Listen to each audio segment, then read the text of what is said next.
Starting में हम एक डीप फॉरेस्ट को देखते हैं जहाँ पर कुछ बर्ड्स रहते हैं। वो अपनी जिंदगी में बहुत खुश हैं।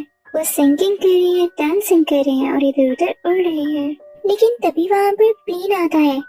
वो लोग उनको गाते हुए डिस्टर्ब करते हैं और उन प्यारे प्यारे बर्ड्स को केजेस में बंद करते हुए पकड़कर अपने साथ ले जाते हैं। अब ये केजेस आगे किसी गाड़ी में डिलीवर होते हैं। वो गाड़ी रास्ते में जाते हुए टकराती है, थोड़ा सा टिल्ट होती है और उसमें से एक बॉक्स बाहर आकर गिरता है।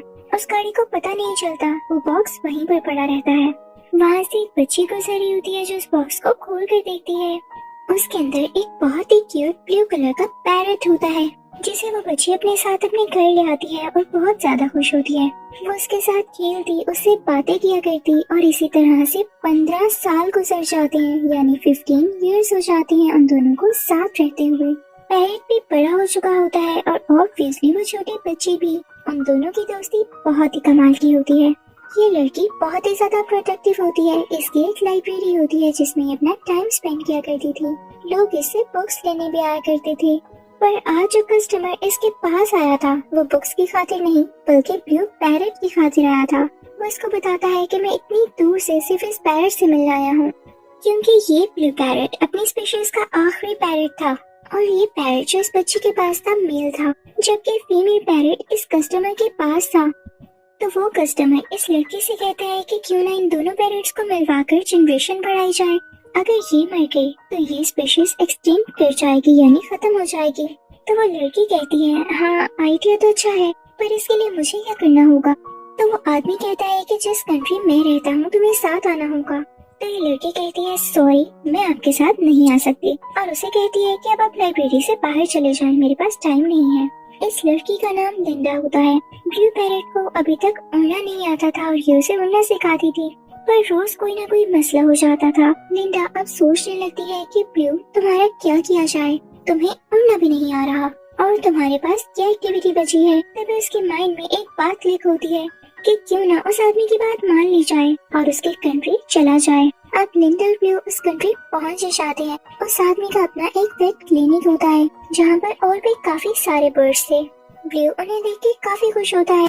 उस क्लिनिक में उस वेटरनरी डॉक्टर का एम्प्लॉय भी होता है जो लिंडा और ब्लू को बताता है कि उसी फीमेल पैरट ने मेरे मुंह का देखो कितना बुरा हाल किया है। वो बहुत लड़ाकी है, हर एक से लड़ती रहती है। ये सुनकर ब्लू डर जाता है, लेकिन वो डॉक्टर उसे कहता है नहीं नहीं वो बहुत अच्छी पैरट है, मैं तुम्हें उससे मिलवाता हूँ। अब ये लोग ब्लू को उसी फीमेल पैरट के पास छोड़ देते हैं ताकि वो लोग आपस में बातचीत करें और खुद उनको कैमरा से देखते हैं। उन दोनों की आपस में बिल्कुल भी नहीं बनती। वो लड़ ही रहे होते हैं और फीमेल पैरट ब्लू से कहती है कि तुम एक इंसान के साथ रह रही थी, उसके घर में एक केज में बंद हो गई। मुझे देखो मैं कितनी खुली जगह पर रहती हूँ। अभी उन लोगों में बात हो ही रही होती है कि तभी एक लड़का आकर उन्हें पकड़ लेता है और आगे कुछ लोगों को बेच देता है। वो लोग स्मगलर्स होते हैं जो कि बर्ड्स को स्मगल करने वाले थे। लेकिन वो फीमेल पैरट ब्लू से कहती है कि ऐसे करो जैसे तुम मर गए हो। वो दोनों मरने की एक्टिंग करते हैं और जैसे ही वो आदमी केज खोलकर उस फीमेल पैरट को पकड़ता है तो उसके हाथ पर काट कर उड़ जाती है। पर ये ट्रिक ब्लू नहीं कर पाता। पर तभी वहाँ पर एक बहुत ही खौफनाक वाइट पैरट आता है जो कि उस फीमेल पैरट को पकड़ लेता है। स्मगलर्स उन दोनों पैरट्स को फिर से बंद कर देते हैं और अब की बार तो उनके पाँव में चेन भी डाल देते हैं। इसके बाद वो स्मगलर्स उस छोटे बच्चे से कहते हैं जाओ जाओ अब तुम्हारी कोई जरूरत नहीं है। तो ये सुनकर उस छोटे बच्चे को बहुत बुरा लगता है और वो सोचता है कि नहीं मुझसे तो कोई मतलब ही नहीं था, ये बस पैरट्स को आगे बेचना चाहते थे और मुझे थोड़े से पैसे दिए हैं। उसको समझ आ जाती है कि ये बर्ड्स के साथ बहुत बुरा सलूक है।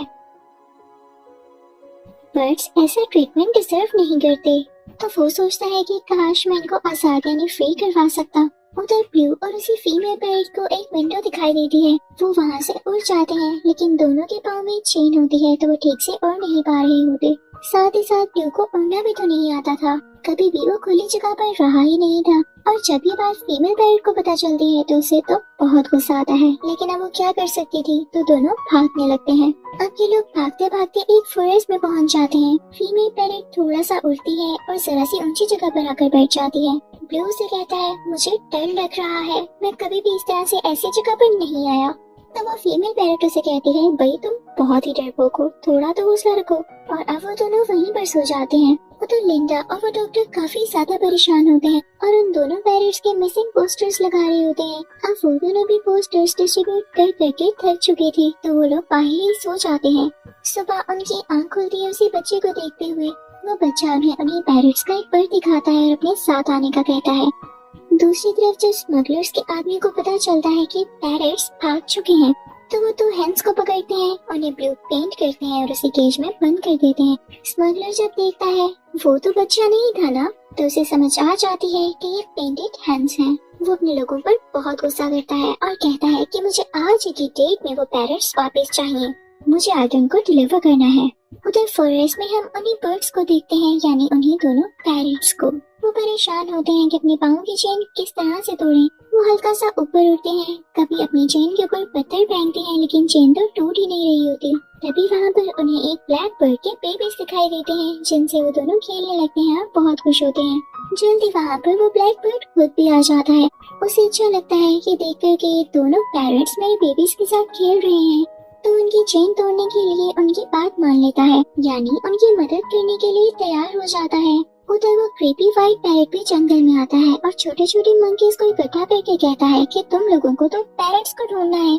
वो मंकीज उसकी बात नहीं मानते, लेकिन वो उनको डराने लगता है, तो उनको उनकी बात माननी पड़ती है। उधर हम उन्हीं दोनों ब्लू पैरेट्स को उसी बर्ड के साथ देखते हैं जो ब्लू को उड़ना सिखा रहा होता है, लेकिन ब्लू से भी उड़ा नहीं जाता और जब वो लोग उड़ने के लिए ट्राई करते हैं तो वो एक पैराग्लाइडर के ऊपर गिर जाते हैं। ब्लू बहुत खुश होता है क्योंकि पहली बार वो आसमान में इतना ऊपर उड़ रहा था और सब ब्लूज को एंजॉय कर रहा था, लेकिन जल्दी पैराग्लाइडर में होल हो जाता है और वो नीचे गिर जाता है। अब उधर सिटी में हम उसी छोटे बच्चे को देखते हैं जो कि लिंडा और उसी डॉक्टर के साथ होता है ताकि उन पैरेट्स को ढूंढ सके, लेकिन काफी ज्यादा ट्रैफिक होती है, तो वो एक बाइक निकाल लाता है और अब वो लोग बाइक पर उनको ढूंढने जाते हैं।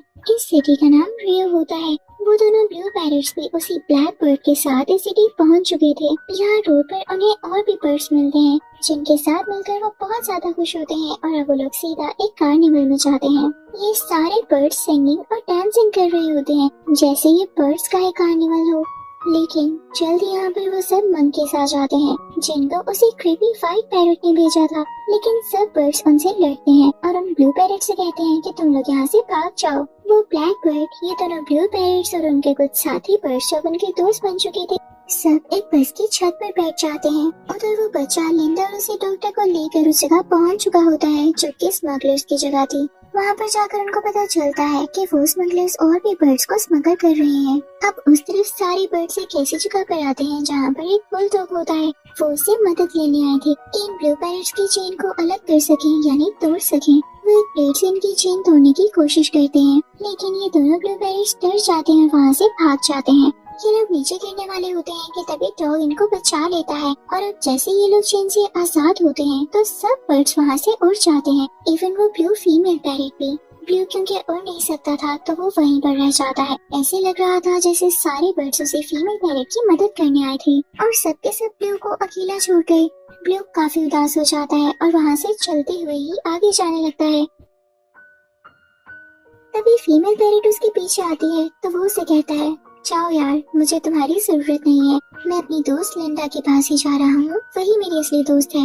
वो फीमेल पैरेट भी उसे और कुछ नहीं कहती और वहाँ से उड़ जाती है, पर आसमान में वही क्रीपी व्हाइट पैरेट उसे पकड़ लेता है। बाकी बर्ड्स ये सब होते हुए देख लेते हैं और नीचे आकर ब्लू को बताते हैं। अब ब्लू उसी बुलडॉग की हेल्प लेता है और उसके सर पर बैठकर आगे जाने लगता है। वो लोग चलते चलते एक कार्निवल में पहुंच जाते हैं जहाँ पर लिंडा पहले से ही होती है। उसने ब्लू का कॉस्ट्यूम पहना होता है और वो वहाँ पर डांस कर रही होती है ताकि ब्लू को ढूंढ सके।